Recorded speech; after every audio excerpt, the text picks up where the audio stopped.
Okay, so we've already looked at what procedures you want to teach and made a calendar for when you want to teach them. Next, we're going to look at the most effective way to teach them. I use a procedure that's called interactive modeling, and I want to give a shout out to the Responsive Classroom, who has a whole book on this. It's a wonderful book and I highly recommend it.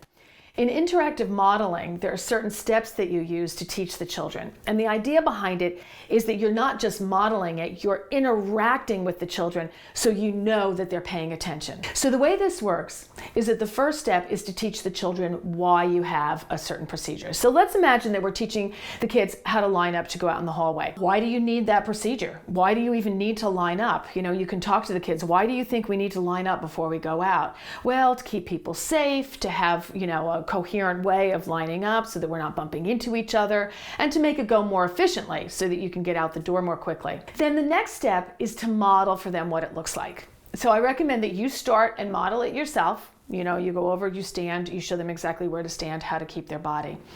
And then, this is key, the next step is to ask them, what did you notice? So hopefully the kids will say something like, oh, you had your hands by your side, or you stood facing forward, you walked very quietly. And then the next step is to have a child demonstrate for the class. So you have maybe even 2 or 3 children. You have them demonstrate for the class. And once again, you ask them, what did you notice? That what did you notice is very important because that's how you know whether they've been paying attention or not. If they haven't noticed what you want them to notice, then you've got to do it again. So again, hopefully they'll be able to point out the important aspects of that procedure. Then the next step is to have the whole class practice it. So you'd have the whole class line up. And then this is critical. You're going to praise the children who did a good job. You want to notice what they've done and give them positive feedback to let them know that they're on the right track.